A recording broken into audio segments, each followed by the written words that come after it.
let us continue discussing now worksheet 3.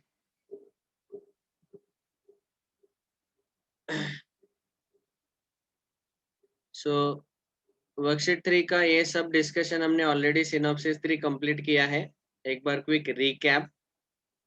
Difference लेते वक्त हम क्या करते हैं, पहले सेट में प्रेजेंट होने वाले एलिमेंट्स और दूसरे सेट में जो नहीं है वही लेते हैं. सिमेट्रिक डिफरेंस के वक्त दोनों डिफरेंस निकालते हैं, a माइनस बी माइनस ए, और दोनों का यूनियन लेना. कॉम्प्लीमेंट मतलब सेट छोड़ के बचे हुए जो यूनिवर्सल सेट का पार्ट है वो आएगा कॉम्प्लीमेंट में. और ये 5 रूल हमने यहाँ पे देखे थे. एक पांचवा मैंने एक्स्ट्रा यहाँ पे ऐड करके बताया था. यूनिवर्सल सेट का कॉम्प्लीमेंट नल सेट आएगा, नल सेट का कॉम्प्लीमेंट यूनिवर्सल सेट आएगा. Complement of complements is set itself. A union A dash is universal set. और एक एक्स्ट्रा दिया था पांचवा, A intersection A dash is equal to null set. क्योंकि इन दोनों में कुछ कॉमन नहीं रहता है. सेट ए ऐसा आएगा और बाहर वाला ए डैश आएगा. अब ए और ए डैश में कुछ भी कॉमन ही नहीं है, तो इसीलिए नल सेट आएगा. इंटरसेक्शन मतलब common. Okay, so this we have already discussed. Now let us continue solving worksheet number 3.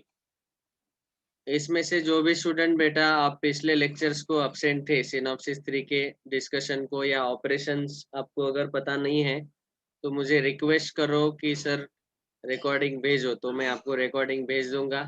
आप अच्छे से सुन लो, तभी आप वर्कशीट 3 सॉल्व कर पाएंगे. तो अभी वर्कशीट 3 में हमें सारे सेट के टाइप पता रहने चाहिए और सारे सेट के जो 6 ऑपरेशन डिस्कस किए वो सारे ऑपरेशन पता रहने चाहिए. क्योंकि अभी यहाँ पे सब कुछ ऊपर यहाँ तक जितना भी डिस्कशन लिया है हमें, सिनॉप्सिस 1, सिनॉप्सिस 2 और सिनॉप्सिस 3, इन सबको कंबाइन करके क्वेश्चन आ रहे हैं. ओके, तो सारे के सारे अब तक के डिस्कशन का डिटेल आपको पता रहना चाहिए.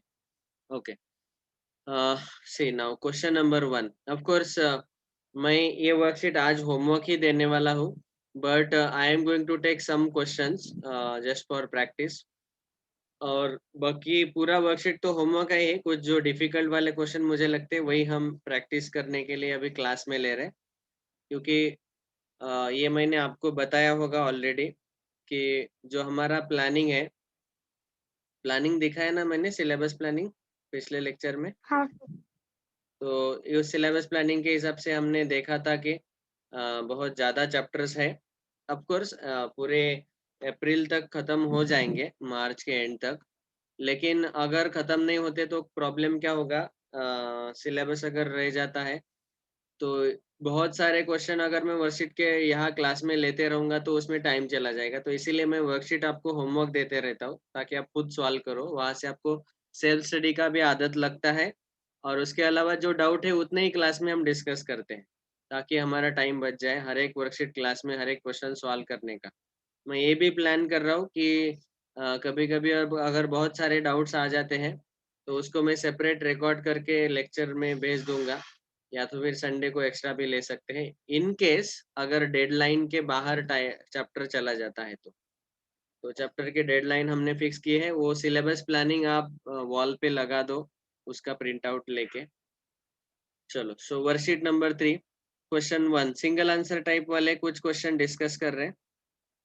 अभी यहाँ पे देखो हमें 3 सेट दिए हैं और हमें पूछा गया a minus B minus A. तो जब भी आप ये डिफरेंस लेते हो ना तो क्या करने का, यहाँ पे सबसे पहले तो ब्रैकेट है तो पहले ब्रैकेट को सॉल्व करना पड़ेगा. बी माइनस ए, तो सबसे पहले क्या करने का, इन बी माइनस ए लेते वक्त इन दोनों सेट में कॉमन एलिमेंट कौन कौन से है उनको पहले मार्क करके रखो. तो फोर ये है 4 कॉमन एलिमेंट, दोनों में कॉमन एलिमेंट है 4. तो बस अभी जब मैं बी माइनस ए लेता हूँ तो आपको पता है elements present in set B but not in A. मतलब बी वाले सारे एलिमेंट ले लो, खाली जो कॉमन वाला है क्योंकि वो ए में प्रेजेंट है इसलिए वो नहीं लेना है बस. तो बी माइनस से 169 आ जाएगा. ऐसे सॉल्व किया करो तो टाइम बचता है इसमें. मतलब बी में सारे प्रेजेंट है वो तो लेने हैं, लेकिन वो ए में प्रेजेंट है कि नहीं वो चेक करना है. तो दोनों में कॉमन वाले पहले हाईलाइट करके रखना. और अभी जो पहले सेट में जो है वो सारे ले लो. 169 4 नहीं लिया, क्यों नहीं लिया आपको पता है, क्योंकि वो सेट ए में है. बी माइनस ए का यही मतलब होता है elements present in first set but not in the second set. Second set में अगर वो होगा तो वो हम नहीं लेते। दिस इज बी माइनस ए। अभी ये जो बी माइनस ए हमें मिला उसको हमें ए में से सब्ट्रैक्ट करना है, मतलब ए माइनस ए पूरा सेट। तो सेट ए में है 4 5 8 12 ए एलिमेंट और बी माइनस ए में है 1 6 9। दोनों में कॉमन एलिमेंट्स कुछ भी नहीं है। तो जब हम अभी ए माइनस बी माइनस ए लेंगे तो ये ब्रैकेट जो है एक पूरा सेट कंसीडर करना पड़ेगा अभी बी माइनस ए। तो पहला सेट ए, इसमें प्रेजेंट होने वाले सारे ले लो और बी माइनस ए में प्रेजेंट वाले होने वाले नहीं लेने हैं। यही मतलब होता है ए माइनस बी माइनस ए का। तो बी माइनस ए में 1 6 9 प्रेजेंट है और सेट ए में 4 5 8 12 प्रेजेंट है। तो यहाँ 4 5 8 12 हम ले सकते हैं, कॉमन तो कुछ नहीं। जो बी माइनस ए में ऑप्शन प्रेजेंट है वो नहीं लेने हैं। ऑप्शन ओनली है। ऑप्शन में नहीं है तो ऑप्शन 1 में यहाँ 4 ऐड कर दो, 4 5 8 12। ओके, इसलिए वो क्वेश्चन लिया मैंने, नहीं तो फिर बाद में डाउट में आ जाएगा। 4 5 8 12 इज द आंसर। सबको समझ में आया क्या? हाँ ओनली सार्थक सेड यस। बाकी के student, total 10 student. Yes sir. Yes sir yes okay yes sir. Okay okay. अच्छा, बिफोर आई प्रोसीड फर्दर, आज मैं एक चीज पूछने वाला हूँ। वेरी गुड, समझ में आया सबको? कितने लोगों ने वर्कशीट 2 कंप्लीट किया? अपना हैंड रेज करो। Raise your hand, raise hand का वहाँ पे ऑप्शन है। साक्षी Chauhan completed, yes, she sent me the photos. Samarth Phulpagar, yes. सार्थक now he sent, I think, yes. उसके बाद आदित्य, मैंने 6% आदित्य चौहान ने भी भेजा है। आदित्य चौहान ने भेजा है क्या?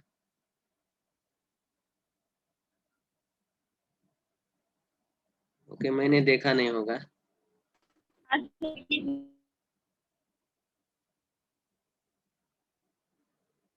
अच्छा, शुभम चौहान ने भेजा है। ओ यस, आई सॉ।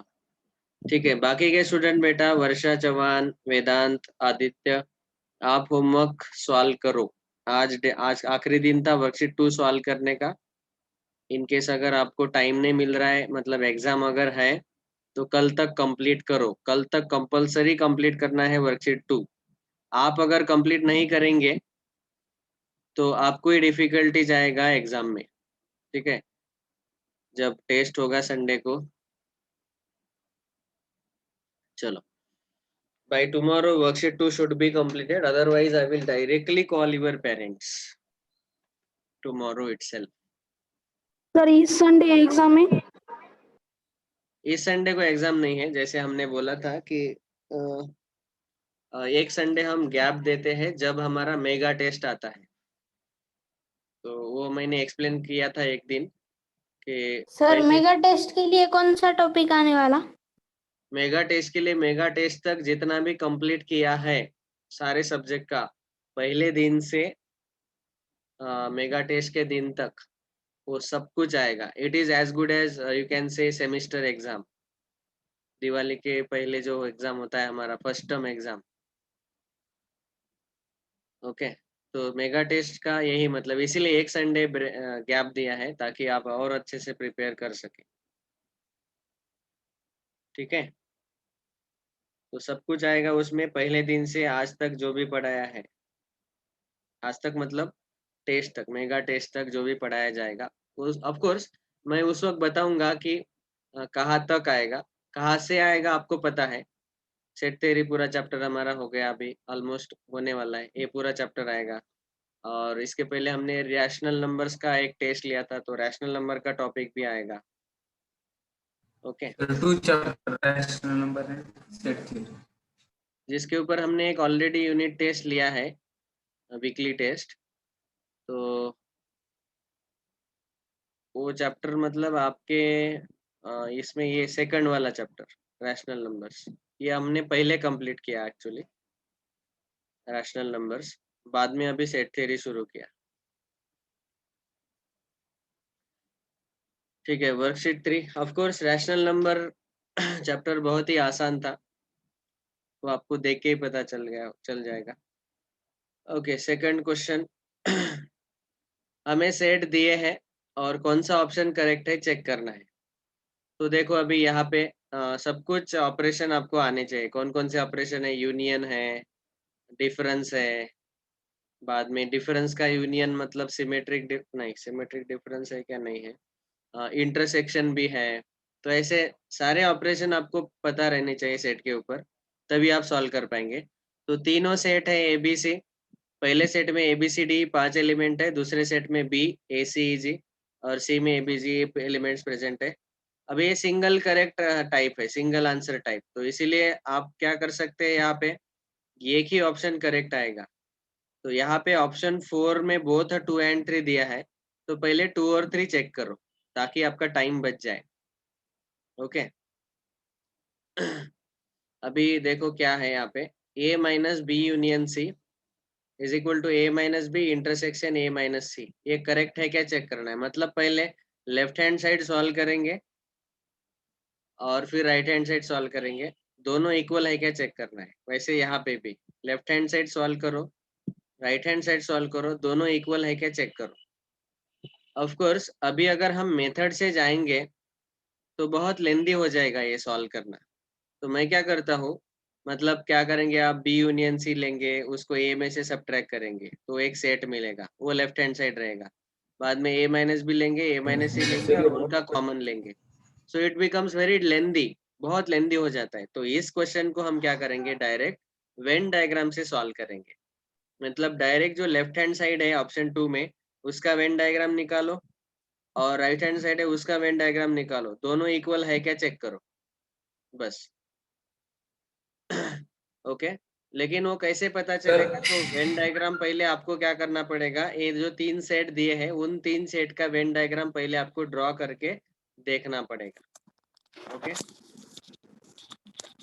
या फिर आपको अगर वेन डायग्राम डिफिकल्ट रखता है क्योंकि यहाँ 3 सेट है, तो 3 सेट वाला वेन डायग्राम बहुत लेंदी लग रहा होगा, तो आप डायरेक्टली सॉल्व करो। तो मैं डायरेक्टली अभी पहले सॉल्व करके दिखाता हूँ। बी यूनियन सी लेना है, तो बी और सी के सारे एलिमेंट कंबाइन करो। तो इसमें सारे एलिमेंट्स कौन कौन से आएंगे, ABC E और G। नेक्स्ट सेट A में है ABCD, तो सेट A में से ये सारे एलिमेंट माइनस करने हैं, बी यूनियन सी वाले। तो A और बी यूनियन सी में कॉमन होने वाले A है, B है, C है, E है। तो ये इसका आंसर आएगा एलिमेंट D। मतलब left hand side, second option का लेफ्ट हैंड साइड का आंसर आया कर्ली ब्रैकेट D, बस। ओके बाद में अभी right hand side A minus B intersection A minus C. तो A माइनस बी अगर लेना है तो पहले A और B में कॉमन एलिमेंट ढूंढो। तो ACE कॉमन है, तो इसका आंसर D आएगा। तो A माइनस बी का आंसर D आएगा, कर्ली ब्रैकेट D। और A माइनस सी का आंसर, A और C में कॉमन क्या क्या है, AB कॉमन है, तो यहाँ पे A माइनस सी में आएगा CDE, ये आएंगे। और इन दोनों का इंटरसेक्शन लेना है, तो फिर से ये भी कर्ली ब्रैकेट D आएगा। इसका मतलब सेकंड ऑप्शन करेक्ट है। अभी बस थर्ड वाला चेक करो, अगर वो करेक्ट आता है तो फिर फोर्थ ऑप्शन हमें टिक करना पड़ेगा। ओके क्योंकि यहाँ बोथ 2 एंड 3 दिया है। तो B इंटरसेक्शन C ले लो पहले। तो B और C में कॉमन क्या क्या है देखो, A कॉमन है बस, सॉरी A और G दोनों कॉमन है, तो A कॉमा G आएगा यहाँ पे। और A में से माइनस करना है, तो इसमें A कॉमन है तो माइनस किया तो BCDE, ये आंसर आएगा। तो यहाँ लेफ्ट थर्ड ऑप्शन में LHS जो है वो आया BCDE। अभी A माइनस बी और A माइनस सी निकालो और उनका यूनियन ले लो। A माइनस बी मतलब हमने ऑलरेडी वैसे वो सॉल्व किया है, वो कर्ली ब्रैकेट D मिला, यहाँ पे लिख दो। और a माइनस सी भी हमने सॉल्व किया है, वो मिला सी डी ई, और इन दोनों का यूनियन लेंगे तो सी डी ई मिलेगा।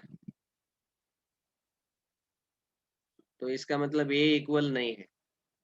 ए बी सी डी मिला एक एल एच एस, और R H S C D मिला।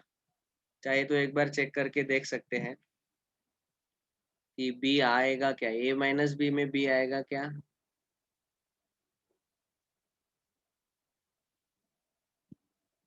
मुझे लगता है ए माइनस बी में बी आता है। Yes, sir. B D A minus B में बी और डी दोनों आएंगे, मतलब ए भी गलत हुआ हमारा, यहाँ बी और डी आएंगे, तो दोनों का कॉमन पार्ट डी ही मिला, तो ठीक है, ये करेक्ट है।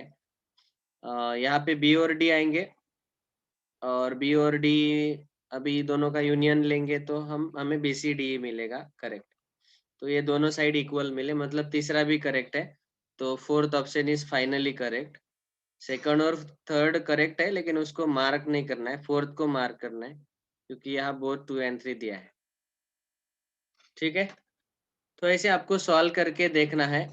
अब जब जितना सॉल्व करेंगे सब्ट्रैक्शन, यूनियन, इंटरसेक्शन, उतना आपका प्रैक्टिस होगा। So this whole exercise is homework, worksheet number 3। इसमें से जो मुझे एक्सप्लेन करना था वो वाले क्वेश्चन ही मैं बताता हूँ। मुझे बस ये इतना एक्सप्लेन करना है 13 वाला, क्योंकि इसमें कॉम्प्लीमेंट जो है ए इंटरसेक्शन भी ब्रैकेट डैश लिया है। तो ब्रैकेट डैश मतलब पहले इंटरसेक्शन निकालो और उसका कॉम्प्लीमेंट लेना है। तो ये ऐसा हमने कभी ऐसे वाले क्वेश्चन सॉल्व नहीं किए, इसलिए मैं ये वाला बी और सी डिस्कस करता हूँ। बाकी के सारे आपको पता है कैसे सॉल्व करने हैं। फिर भी डाउट आते हैं तो कल का लेक्चर है, कल के लेक्चर में हम डिस्कस करने वाले हैं। ठीक है, अभी देखो, A intersection B bracket dash, ये हमें फाइंड करने को बोला। सेट ए जो है, it is set of all elements x such that x is a factor of 12। तो 12 के फैक्टर कौन कौन से आएंगे?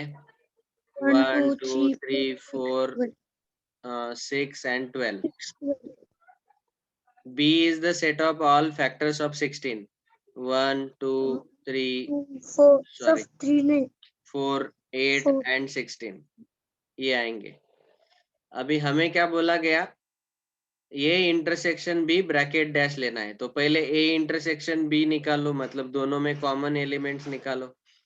1 आएगा, 2 आएगा, 4 आएगा। 1 2 4, ये 3 एलिमेंट कॉमन है। और उसका डैश, डैश मतलब कॉम्प्लीमेंट। कॉम्प्लीमेंट लेने का मतलब क्या है? ये इंटरसेक्शन बी ब्रैकेट डैश का मतलब है कि ये इंटरसेक्शन बी में जो एलिमेंट्स है वो छोड़ के जो बचे हुए यूनिवर्सल सेट में है वो सारे लेने हैं। मतलब यूनिवर्सल सेट में से ये जो 1 2 4 है ये छोड़ के बाकी के सारे लेने हैं। तो 3 5 6 7 8 9 10 12 14 16, 3 5 6 7 8 9 10 12 14 16, ऑप्शन 3। तो इसका आया थर्ड। सबको समझ में आया कि नहीं? हाँ सर, समझ में आया। बाकी के स्टूडेंट यस और नो? Yes. Sir,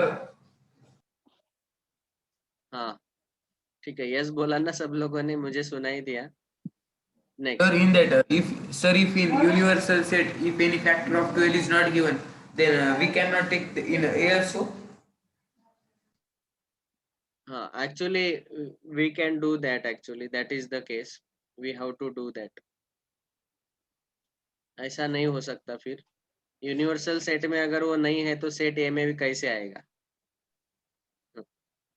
करेक्ट पूछा आपने। यूनिवर्सल सेट में सब कुछ होना ही चाहिए, जो सेट ए में है सेट बी में है। ऑलरेडी यूनिवर्सल सेट में नहीं है तो भी सेट ए और बी में नहीं ले सकते। ओके, ये यूनियन बी ब्रैकेट डैश। तो पहले ये यूनियन बी निकालो। तो ये यूनियन बी निकालेंगे तो आपको सेट ए, ये जो एलिमेंट्स है, और सेट बी के ये जो एलिमेंट्स है उनको सबको ऐड करो, जोड़ दो। तो क्या क्या आएंगे देखो, 1 2 3 4 6 8 12 और 16, ये सारे आएंगे। तभी ये यूनिवर्सल सेट में से ये छोड़ के इसका डैश लेना है ना, यूनियन का डैश कॉम्प्लीमेंट। तो ये सारे छोड़ के बचे हुए जो यूनिवर्सल सेट में है वो लेने हैं। तो 1 2 3 4 6 8 12 16 ये छोड़ के बचे हुए कौन से हैं अभी? 5 7 9 10 14। So option is नहीं. Sir, that 11 and 15 extra given. Yes, sir. 5 7 And 13 also extra. 9 Sir, the fourth option Sir, fourth one, option fourth. 11, 13, 15 extra given, sir. Yes. क्या दिया एक्स्ट्रा उन्होंने? 11 एक्स्ट्रा दिया और 13. 13, 15. 13 और 15 एक्स्ट्रा दिया।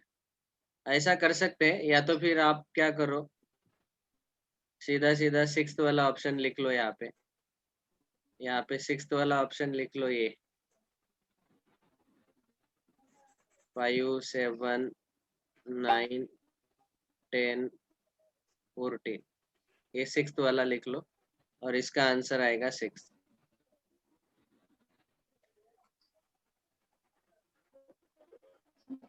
ठीक है,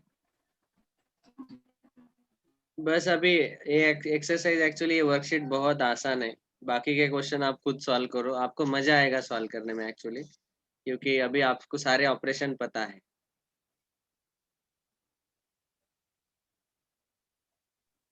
I have one question in worksheet 2.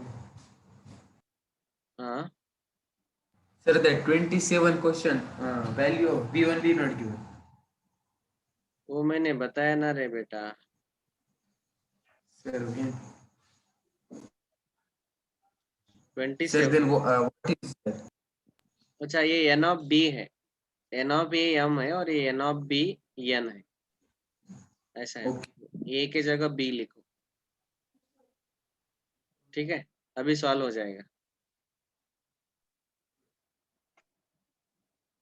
Next, so worksheet 3 today's homework, please solve it nicely, and if any doubts, tomorrow sir जिंदाबाद, सर लेंगे डाउट क्लास में, ठीक है। नेक्स्ट, सिनॉप्सिस 4 आज हम स्टार्ट करेंगे। बहुत आसान है, ये वेन डायग्राम के ऊपर है, और आपको अगर ऑपरेशन अभी पता है सारे 6 ऑपरेशन, तो बस आपको ये वेन डायग्राम इजीली समझ में आ जाएगा। ऑपरेशन का मीनिंग पता रहना चाहिए। यूनियन मतलब सेट को जोड़ना, इंटरसेक्शन मतलब सेट के कॉमन लेना, सब्ट्रैक्शन मतलब पहले सेट में से दूसरे सेट को घटाना, रिमूव करना, और कॉम्प्लीमेंट मतलब सेट छोड़ के बचे हुआ यूनिवर्सल सेट का पार्ट लेना, ऐसे। So if you know the operations, Venn diagrams are very very easy. Venn diagram का मतलब क्या बताया हमने? Diagrams which are use to represent the sets, जैसे हम रेक्टेंगल, सर्कल यूज करते हैं।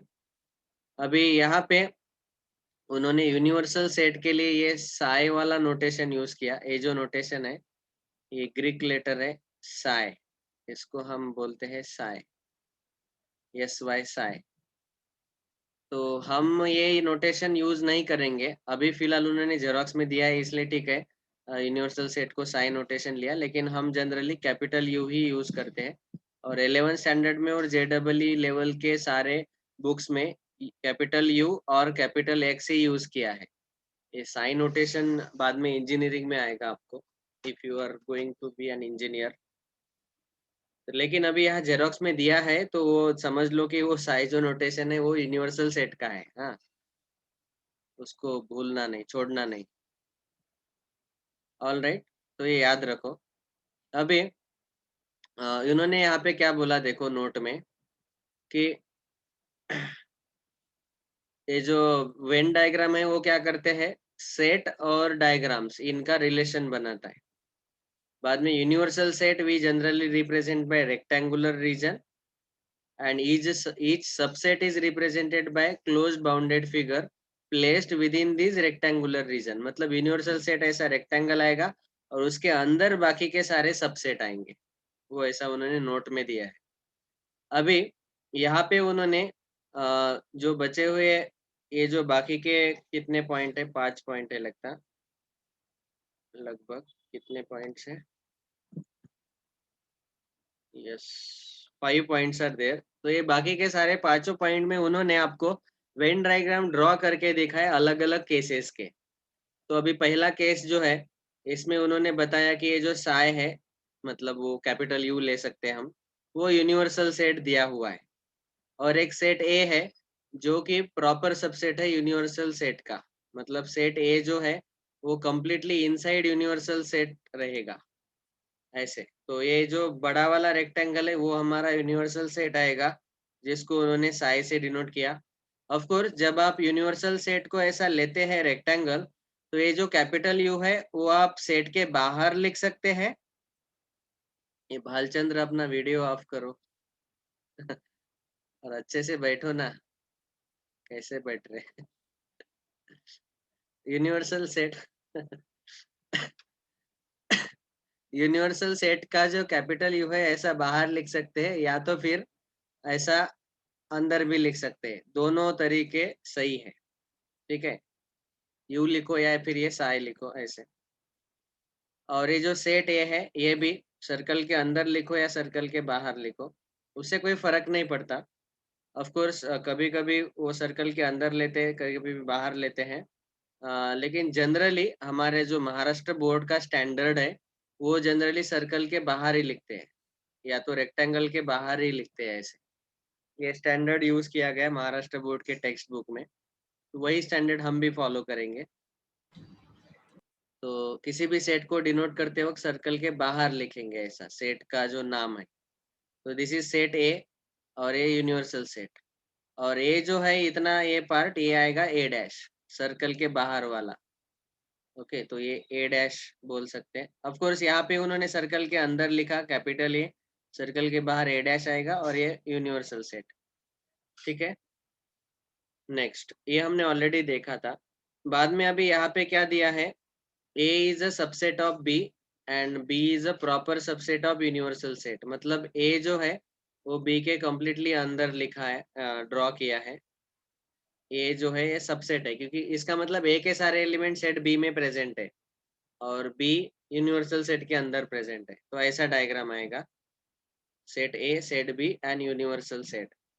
अभी इन्होंने इसी केस में इन चारों के डायग्राम ड्रॉ करके दिखाए, A union B, A intersection B, A minus B and B minus A. इसी केस में कौन सा केस है ये, यहाँ पे ए जो है कैपिटल ए बी का सबसेट है, या तो आप ऐसा भी बोल सकते हैं प्रॉपर सबसेट है, क्योंकि इस केस में बी में कुछ एक्स्ट्रा एलिमेंट्स भी हमें दिख रहे हैं, क्योंकि बी का सर्कल बड़ा है, तो दोनों इक्वल नहीं है दोनों सेट। तो A is a proper subset of B, ऐसा भी आप बोल सकते हैं डायग्राम देख के। ओके अभी पहला है A यूनियन B। तो जब A यूनियन B लेते हैं तो A और B दोनों सेट वाले सारे एलिमेंट लेने पड़ेंगे। तो इन्होंने हाईलाइट करके दिखाया हमें, तो हाईलाइट करके फाइनल आंसर क्या मिला, सेट B। क्योंकि आप ही देखो सेट ए और सेट बी दोनों के सारे एलिमेंट कंबाइन करेंगे तो सारे बी के ही एलिमेंट्स आएंगे यूनियन में। तो ये याद रखना है, जब एक सेट दूसरे सेट का प्रॉपर सबसेट रहता है या सबसेट रहता है, तो बड़ा वाला सेट जो है वो यूनियन का आंसर आता है, और इंटरसेक्शन का आंसर छोटा वाला सेट आएगा। ये गलत दिया है, इंटरसेक्शन का आंसर सेट ए आएगा। कॉमन पार्ट दोनों का, इंटरसेक्शन मतलब कॉमन, ये गलत है, इसको चेंज करो, कैपिटल ए आंसर आएगा। सो therefore we can write here set A is the answer of A intersection B। मतलब जो छोटा सेट है वही तो कॉमन एलिमेंट्स आएंगे ना दोनों सेट में, तो इसीलिए A intersection B set A मिलेगा। हाँ, छोटा सेट माइनस बड़ा सेट वो नल सेट आएगा, क्योंकि छोटे में से बड़े को सब्ट्रैक्ट करेंगे आप, तो it is not possible. Elements present in A but not in B, ऐसे कोई भी एलिमेंट नहीं मिलेंगे आपको। ए में प्रेजेंट है बट बी में नहीं है, तो ए के सारे एलिमेंट बी में प्रेजेंट है, इसका मतलब इस सेट में कुछ भी नहीं आएगा, नल सेट। सबको समझ में आ रहा है?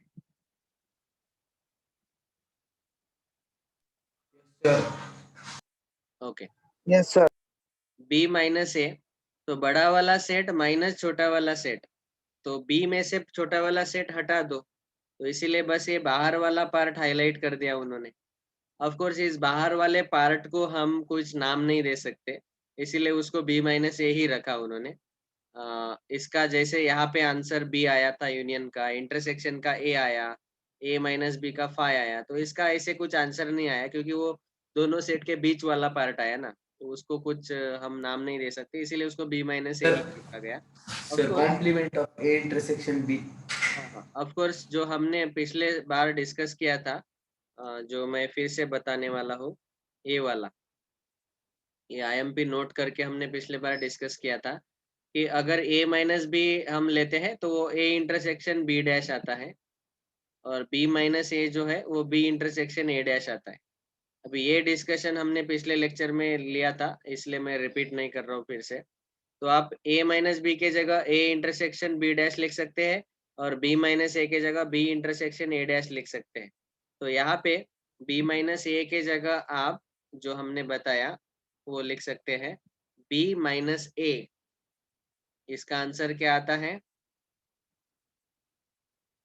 बी इंटरसेक्शन ए डैश, ये आता है। और ए माइनस बी, इसका आंसर क्या आता है?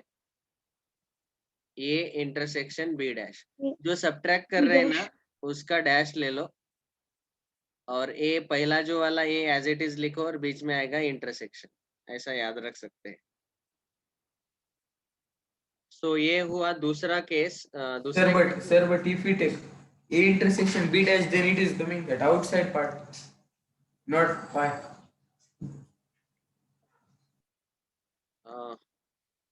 ए माइनस बी हमने ए इंटरसेक्शन बी डैश ही लिया ना।